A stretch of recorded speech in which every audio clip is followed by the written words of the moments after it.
Gara-gara perang tarifnya Trump, Amerika China, ini bikin isu baru nih. Kebongkar kalau ternyata banyak luxury brand di luar yang gue nggak tahu kalian pakai nggak. Gue juga nggak sih, kayak LV, Hermes, Prada, Gucci dan teman-temannya yang ngakunya selama ini mereka tuh bikinnya di luar, di negara mereka, di Perancis, Italia, dan mereka bisa jual mahal banget, untungnya banyak banget. Ternyata bikinnya di China. Nah, pertanyaannya, bisa nggak nih kita tiru? Dan efektif nggak sih? Dan gimana sih caranya biar kalau kalian nih yang mau jualan, kalian bisa bikin brand yang laku. Dan ibaratnya gini, lu produksi nggak usah mahal-mahal, tapi lu bisa produksi murah, tapi orang mau bayar puluhan kali lipat. Nah, yuk kita bahas. Sebelum gue bahas, buat kalian baru nonton, jangan lupa buat klik tombol subscribe-nya dan aktifin lonceng notifikasinya ya. Gini, gue nggak tahu kalian udah lihat isu ini atau belum gitu ya. Gue rasa ini lagi cukup rame gitu kan, dan banyak banget kayak pabrik-pabrik makanan di China itu yang lagi pada speak up kalau mereka bilang, gue loh yang bikin brand ini, gue loh yang bikin brand ini, gue yang bikin sepatunya Nike, Adidas dan teman-temannya, gue yang bikin ini, gue yang bikin itu. Dan lo tau gak sih, itu tuh modalnya kita murah banget gitu, kita jual ke mereka murah banget dan mereka jual mahal banget gitu kan. Sebenarnya mereka selama ini nggak pernah ngomong gitu kan, dan mereka bisa disebut istilahnya adalah mengatakan mereka adalah underrated underrated luxury luxury yang underrated gitu yang mereka produksi. Mereka bisa produksi segitunya dan si brand bisa jual semahal itu gitu kan. Pertanyaannya nih, ini kalau misalnya kayak gini kan kayak ramen, ini kenapa nih maklunan pada ngomong, pada bacot nih sekarang nih, kurang setoran, kurang duit, atau mereka sebenarnya takut kurang dapat orderan. Ya kan, gara-gara perang tarifnya Trump bikin orang nanti nggak beli lagi, pajaknya kegedean dari sini situ, bikin harganya jadi nggak masuk akal, atau mereka bakal dipres dari brand dan lain sebagainya. Itu isu globalnya yang gue kagak mau bahas, bener kan? Yang gue mau bahas adalah gini, kalian nyadar nggak sih ketika jualan online, gue sering banget dapat pertanyaan kayak gini, kok ini gue tuh barangnya tuh untungnya mepet banget gitu kan, terus udah gitu adminnya gede, terus gimana bisa laku, terus gimana bisa cuan, belum lagi admin e-commerce gini, belum lagi ini, belum lagi itu, belum lagi, wah pokoknya udah kalian tuh masalahnya banyak banget padahal kalian udah produksi, kalian udah mengerjakan semuanya. Bentar Bambang ya, sebelum lu fokus sama masalah lu yang sejubel itu dan tidak terselesaikan itu, kalian sadar nggak sih yang tadi gue ceritain, sebenarnya para luxury brand itu ngalamin yang kalian alamin, tapi versinya mereka lebih sadis. Bener kan? Kalau kita masih ngomongin pajak Shopee, bukan pajak sih, biaya admin, pajak Shopee, pajak Tokopedia, pajak TikTok, mereka ngomonginnya pajak negara guys. Pajak negara, udah gitu, udah pajak negaranya mereka bahas, belum lagi sogokannya, belum lagi marketingnya, belum lagi ya segala macam, belum lagi operasional offline yang gila-gilaan, gitu kan. Gini, kalian pernah nggak sih merhatiin? Kalau misalnya lu ke negara di Indonesia, kalau di Indonesia mungkin cuma ada di Plaza Indonesia ya, yang banyak luxury brand gitu loh dalam satu mall gitu ya. Tapi kalau di luar itu mungkin dikit gitu ya.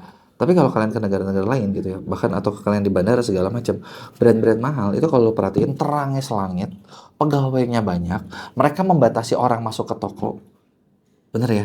Tapi di tokonya nggak pernah penuh-penuh amat. Dan mereka juga dikit yang masuknya.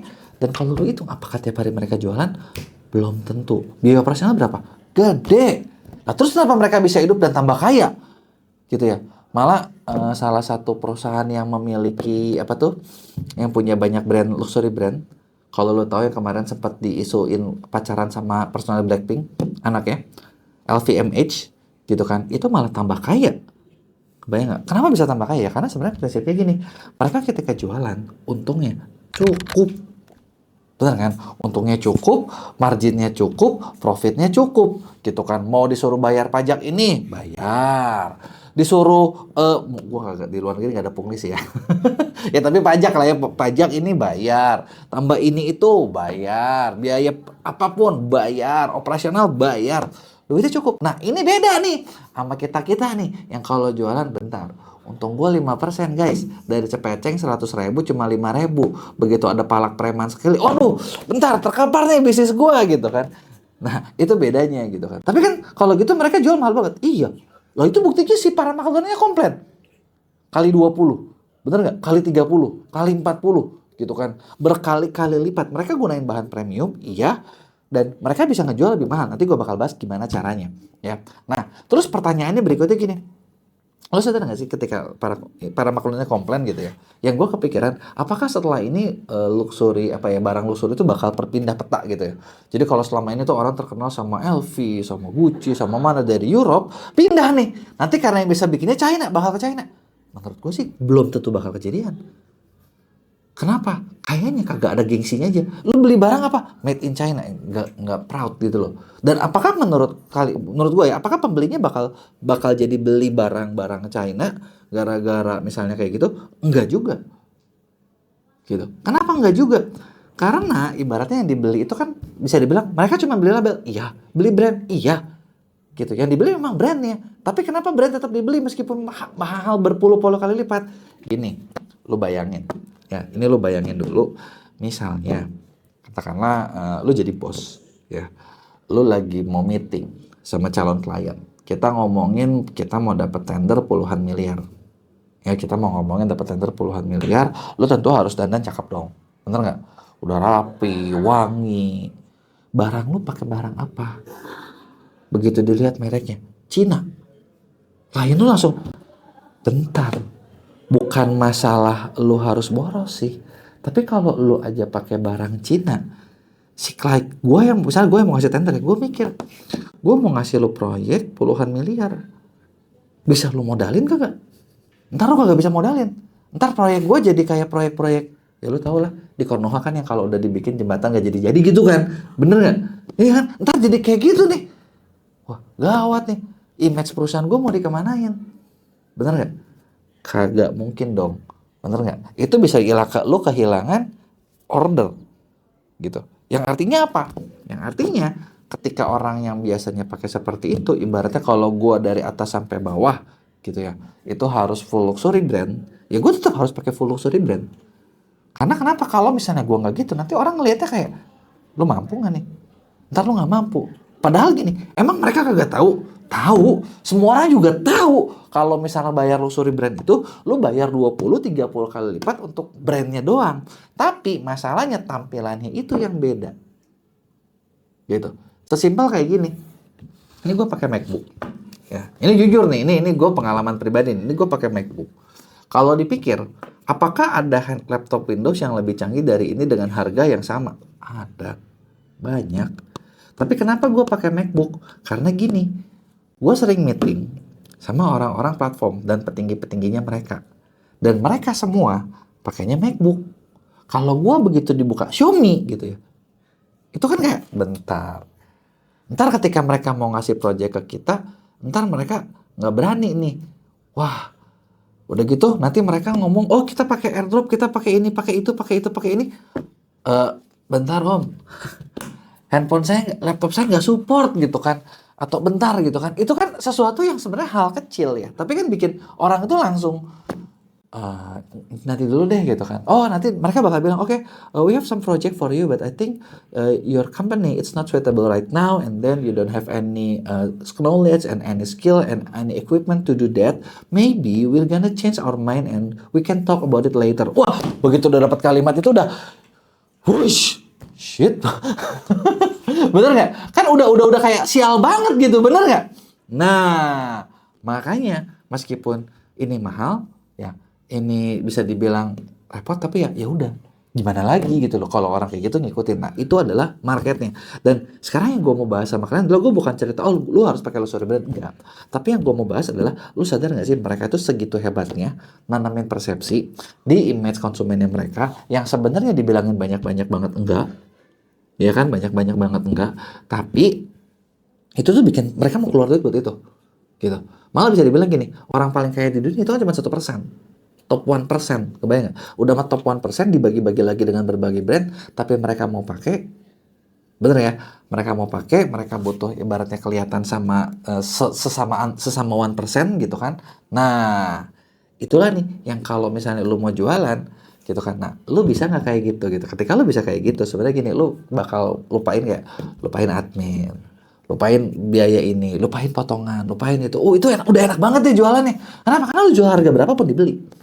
gitu kan. Tinggal terserah apakah lu mau kayak mereka sekali 20, kali 30, kali 40, atau gini, kali 4 juga cukup kok, kali 5 juga gue kaya kok, kali 6 juga oke kok gitu. Nah terus gimana caranya? Ya caranya adalah sebenarnya gini, ketika lo bikin barang, lo targetin satu pasar spesifik gitu. Gue sering bahas tentang ini, tapi kayaknya begitu gue lihat yang maklunan China ini pada sikap, gue langsung ngerasa ini nih gue bilang nih gitu kan. Ya sebenarnya bukan gue bilang sih, gue juga nyontek dari mereka sih jujur. Ini nih yang kayak gini nih sebenarnya itu buktinya tuh kan. Tapi kan orang tuh suka pada nggak mau. Bener nggak sih? Bener nggak sih? Bukan. Tapi padahal ini nih yang gue maksud gitu loh. Nah, sebenarnya itu yang dilakuin gitu kan. Nah, terus gini, gimana caranya biar kita bisa kayak gitu? Berarti kan lu pilih market yang spesifik, lu mau jual apa, lu cari targetnya spesifik, jangan males. Karena setiap brand itu mereka memang punya market yang spesifik kok. Lu perhatiin aja kalau orang pakai LV biasa nggak tahu kenapa LV semua.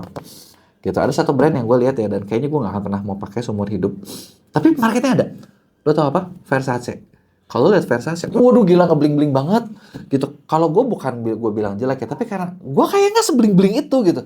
Jadi gue lihat bajunya aja udah, kayak gimana ya? Lu kalau gue pakai itu ya kayaknya lu jalan dimanapun udah kelihatan gitu loh, jadi pusat perhatian gitu. Gue nggak sepede itu buat kayak gitu. Nah itu kan maksudnya ada yang target, oh ini orang-orang yang super apa ya, super pede yang pengen jadi pusat perhatian. Yang ini mungkin yang kayak gimana. Ada lagi brand quiet luxury yang mungkin orang kaya tapi gue agak humble gitu kan, nggak usah terlalu yang heboh logo di mana-mana gitu kan. Nah itu adalah contoh bikin awalnya, lu bikin target marketnya, lu bikin yang unik. Nah kedua adalah lu branding. Nah ini yang mahal. Ini yang mahal. Gue bakal bilang fair, ini yang mahal. Tapi begitu ini branding lu berhasil, ya udah lu udah lupain semuanya. Nah, branding itu apakah lu harus kerja sendiri? Enggak juga. Coba lu perhatiin, emang lu pikir Gucci, Hermes kayak gitu, mereka bisa jago bikin branding sendiri? Kagak.